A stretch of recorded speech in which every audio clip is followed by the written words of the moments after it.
Roger Williams University is hosting a crisis management seminar on May 3rd at their Providence campus. Crises, whether a natural disaster, cyber attack, or financial instability, can have severe repercussions if not handled properly. This is where crisis management plays a pivotal role. Join Roger Williams MBA students and expert speakers to learn how to prepare for the unexpected. The program is totally free and open to the public. You can register online at rwu.edu/events/crisis-management-symposium. This is the Bartholomew Town Podcast. All right, so we are closing in on Election Day here in Rhode Island in terms of the primary, and someone who is familiar to a lot of different pockets, if you will, of our region, including the political pocket, is the Reverend Dr. Donnie Anderson, and someone who's running for Senate. And, you know, right out of the gate, first of all, welcome. And I wonder why jump into the wonderful world of politics? I think that's the first obvious question. I mean, we were talking offline. It makes perfect sense why you would. But I guess for the listeners, explain what you're doing here. Sure. So as you know, Bill, for the last couple of decades, I've been very involved at the State House and fighting for a variety of social justice issues. When I was head of the Council of Churches here, we were the only council of churches in America to support marriage equality. And we're very active, joining with other people, including the Board of Rabbis in Rhode Island, by the way, fighting for marriage equality.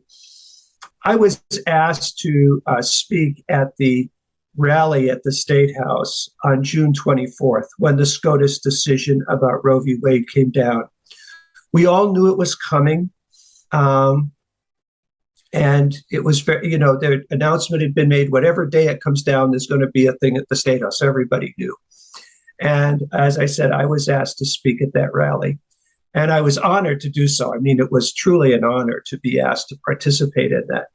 And as a part of my talk, I said, we're going to demonstrate, we're going to run for office. And I had thought about running for Senate in my district because my senator has long been endorsed by Right to Life, voted against codifying Roe v. Wade for Rhode Islanders in 2019, and has stood against the Equality and Abortion Care Act, which would give full abortion health care to people who are Rhode Island state employees and people who are Medicaid recipients. And I thought about it, but dismissed it. I'm relatively new. I've only lived in my district for a few years. And I thought maybe in 2 years I'll run. And that night I spoke at the rally. I will tell you the impact of the decision coming down, even though we knew it was coming, was like being hit by a bus. And all I can tell you is I went to bed that night. I woke up in the morning knowing I had to run. And so I called my senator on her cell phone and said, I just want you to hear this from me first. I am going to challenge you in the primary. And what really motivated me, there are a number of issues that I care about that differentiate me from my opponent. But the one that really drove me to run now is the fact that there are too many waves in this country that are trying to have the state take away individual freedoms. And it's way beyond the right to make a choice about an abortion. That is the most visible, but it is simply indicative of a wave of other things that are coming down the pipe. Yeah, and it reflects a time that we've been in, and we seem to be going further and further into of, you're either on team A or on team B, and there's not a lot of middle ground. And that's what's so scary about it as well, is that you see sometimes even physical attacks against people, as was the case on the night of the 24th there Yes. at the State House. But we've entered into a period where it's as if there's little room for, it's not even compromise, but just for empathy and mutual understanding as to why something like Roe v. Wade is not only from a legal standpoint, it's solidified into our culture, or it ought to be, but also from an emotional standpoint, the type of ripple effect that has on people from an emotional and fundamental standpoint. It's as if some of the opponents of I guess you would say the anti-choice movement, if you will, seem to be very lacking empathy in this as well. They're almost gloating at times, and it just creates this sort of sickening environment. Well, and Bill, this is where this issue becomes so important for Rhode Island. When I'm out knocking on doors, and I've knocked on over 1,700 doors, I'm hoping to get to 2,000. We'll see. But the thing that, people look at me and say, well, they're surprised that our senator voted against it, but against Roe v. Wade protections. But what difference does it make for us here in Rhode Island? Because those protections passed. What many people do not understand is that in Rhode Island, by state law, we prohibit employees, people who get their health insurance through the state employee system, and people who are Medicaid recipients, which is about a third of our population, are prohibited by state law from having full abortion health care. Many people do not realize that and are unaware of that. And this is not only, again, this is where abortion is just kind of the head of the issue. You see, what these folks are trying to do is they're saying, politically, I'm against abortion. Therefore, I want to carve out a prohibition of using state money for this particular type of health care. Well, what's next then when you take that kind of approach? First of all, it's a punitive approach. If you read the people who support this is a punitive approach. And what's next? I mean, I know what's next. Next is going to be trans health care. They're coming after my community. Look, I am an openly gay woman who's a transgender woman. I'm proud of who I am. I'm so grateful to be who I am. But I know that there are people who want to come after my community, especially against trans health care.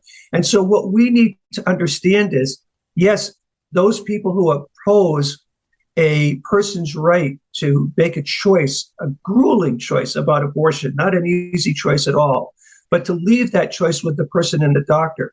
That in Rhode Island, it goes beyond that. We have a legislature that not might, but has passed laws that prohibit that kind of protection. And this last year, when the Equality and Abortion Coverage Act came up, there was some openness, and there is some openness in the House and leadership in the House.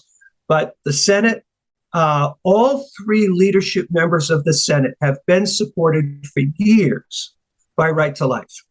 And the majority leader has decided not to run. My opponent is the whip.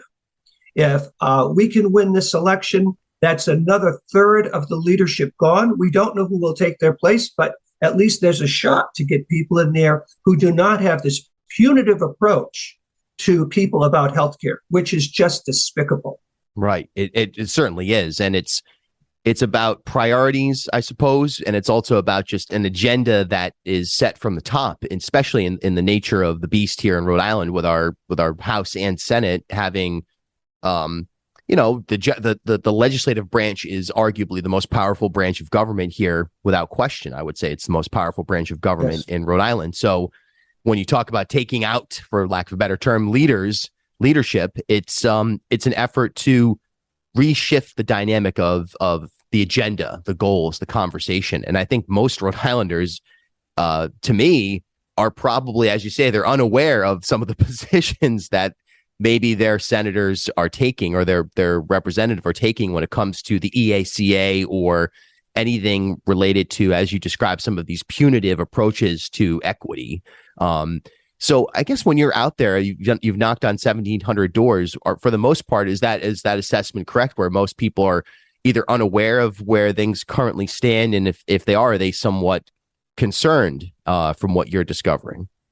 So, of course, I've knocked on doors. That doesn't mean those doors have all been answered. Okay. A lot of people don't come to the door, but Some people do. And some of my best discussions actually have happened as I'm walking along. If I see people sitting on their front porch or, taking a walk, I hold up my little card with my picture on it. And I've got a little thing that says I'm a candidate for Senate, my pink bag across my chest. First of all, the overwhelming majority of people in this district are supportive of a person's right to choose. There's no question about that. When they hear about this, I would say a good 85% are unaware. Few people are aware of the prohibition about full health care coverage for state employees and for persons covered by Medicaid. But like I said, about 85% are not aware. They are either very concerned about it, or some people have gotten really angry. In fact, one person looked at me and it was so mad and so outraged that such a thing would happen. They even questioned, at first whether I was telling them the truth or whether I was just kind of spreading something. And I said, please, please, please do not take my word for it. Just Google this. It pops right up. I said, put in there the Equality of Abortion Coverage Act and see it, look for yourself, and you'll find that it's true. And they became convinced in the course of our conversation, and I think they probably did go back and check anyway, which I think is always, when any politician comes to your door, whether it's me or anybody else, you ought to check them out, right? That's what informed voters do. I want people to check out what I'm saying, and because I'm proud of what I'm saying, and I'm not hedging on anything. Everything I'm saying is absolutely verifiable, and you can find it in seconds on the internet. So yes, people are upset. The real issue, the challenge for our campaign, Bill, is number one, can we get that message to enough people? And we're using some social media and some mailings and some other things to try and get to that. The other thing is how many people are going to vote in this primary? Because we know a lot of people, might vote in November, but they don't think about voting in a primary. Our hope is that the gubernatorial race, the race for mayor here in Providence, and the race for second district, because some of us in my Senate district are also in the second federal district, that all of those things will generate more people coming to a primary, and that those people, hopefully, that we've gotten enough information to put to them for them to look down the ballot and make an informed decision. I think that's the big thing right now. A lot of us are wondering is how many people are going to turn out. It seems like this election year has been a little bit less, I don't want to say there's been a little less enthusiasm. That may not be the right way to put it, because there's been a ton of enthusiasm. It's just been more consolidated. I wonder what that turnout will be. How critical do you think that is, not only to your campaign, but also to other campaigns across the state that are looking to make changes to the status quo? So I think that it's critically important for my campaign and for any of us who are running against people who've been in office for a long time. Look, my opponent has been in office for over 3 decades. Her father had the office for 2 decades before that. So she's the whip. She has a solid base here. I've talked to some of her. I've actually had some very nice conversations with some of her supporters. One was very nasty, but the rest were very conciliatory, right? And what I found is that some people who support her do not necessarily support her position on issues related to healthcare and abortion, but have known her and loved her for a long time and want to support her. I did get an email from one supporter the other day that said, I had to make a very hard choice. I voted for this person for a number of years, but in thinking about what you said, I've really had to vote my conscience and my political positions as opposed to my personal choice. So here's the deal for us. More people have to come out. Those people who do come out have to think about the issues. Where we think that it helps us is that these people who are coming out who don't normally vote in primaries, many people don't even know who their senator is. I mentioned the name, and some people say, I think I've heard that name, but they're not that familiar. So it works to our advantage. The more people who come out, our analysis is it works to our advantage. The question is, do enough people come out? Because, when you've been entrenched for over 3 decades, there's a core of people who like you. But our district has changed in the last 30 plus years. It's changed radically. And I think many people are looking for change. Look, one person said to me, I started giving my, moving into my elevator speech kind of thing at the door. And I talked about my opponent being in for over 3 decades. And they said, stop right there. That's way too long. In fact, one of the things I'm pushing for, Bill, is term limits, yes. Meaningful term limits. There was a proposal by Senator Morgan back in 2017, but it was confusing. Basically, you could be in office for 16 years, but then then you could just, if you were in the Senate and you get your 16 years, you could go for 16 years in the House. Yeah. And it was, it was just continuous. So if you went for 12 years, took off one election cycle, you could then run for another 16. It was crazy. I mean, it wasn't term limits at all. I mean, it was really, I'm confused by a number of things that Senator Morgan says. So, yeah. And quite honestly, often outraged, by things that Senator Morgan said. I'm looking forward to being on the floor with her and in Senate debates. It may create some newsworthy moments, Bill. But the point here is that leadership needs to change, and the way leadership works. For example, the other thing I'm really pushing for is a change in legislative grants. A lot of people do not realize how legislative grants work here. If you're a nonprofit, you can go to your rep or to your senator. Each body gets $1.1 million for the leadership to kind of dole out to members of their chamber who behave themselves, who go along with leadership and agree with them. They get big money. My opponent last year was the number one person whose name was on state grants. Her name was on $75,000 worth of state grants. Now, many of those grants went to worthy causes. That's not the issue. The issue is, how do you get that money? So what I'm proposing is, it's not about who you know, but that we create a system that any nonprofit in the state could apply for one of these state grants. For example, $40,000 last year went to the food bank. I'm all for that. I'm all for the food bank getting some state money to help out. That's what I'm about. And if they put in an application and a fair system, they're going to get a grant. I don't think there's any question about that. Yeah. But I don't think grants should be going to buy Little League uniforms. $6,000 for Little League uniforms in North Providence, Rhode Island, state taxpayer money going to buy those kinds of uniforms. That's crazy. We have such humanitarian needs. So the money should go to humanitarian needs. I'm proposing, instead of leadership giving out this money, that there be a commission made up of community members and some legislators together, that they would make a decision, that decision would be very public and announced, and we wouldn't have to wait for the Journal to do an investigative report to report it out, right? That this would be, it would be something that we would really celebrate. That would be something we could be proud of.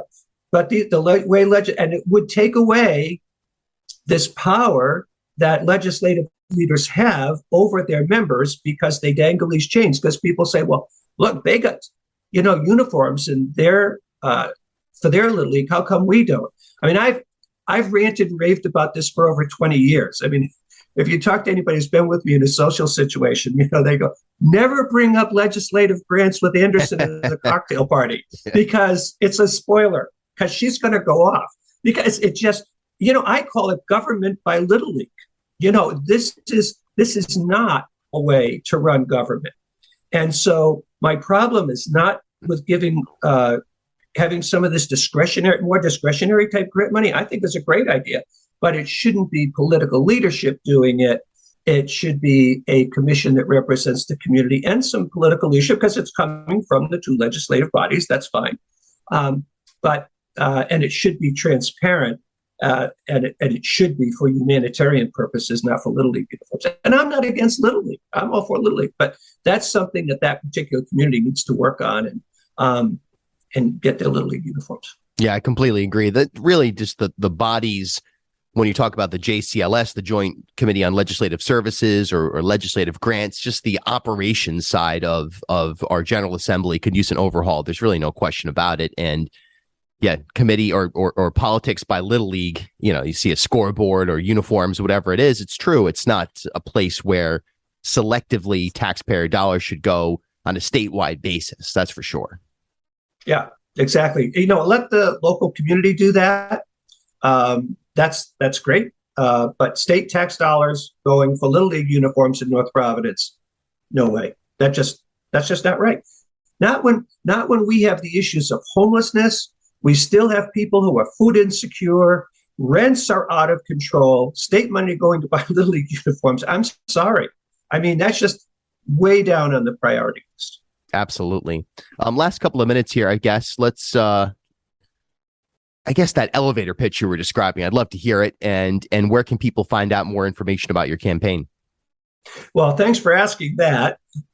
They can go to Donnie, DONNIE, the number 4, Senate.com. So Donnie4Senate.com. And Donnie is DONNIE, the number 4, Senate.com.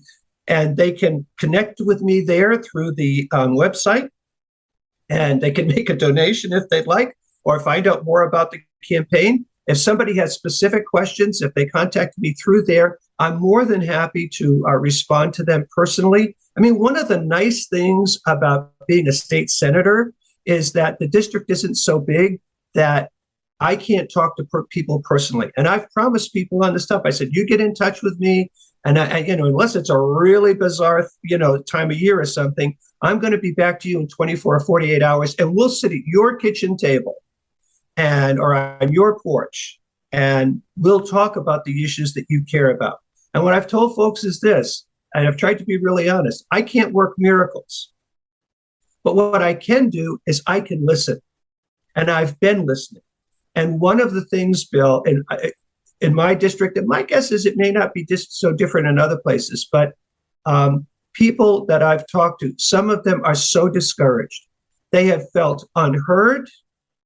They feel isolated. They feel government is something for people, not for them.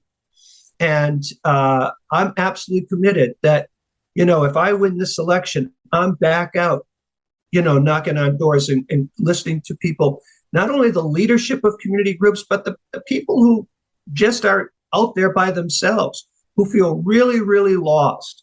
And a state senator can't do everything, but we can listen and we can help intervene with people as is possible. And I hope that we can, for some of those people, they can start to believe that government can work for them. It doesn't have to be so distant and so isolated from their everyday lives.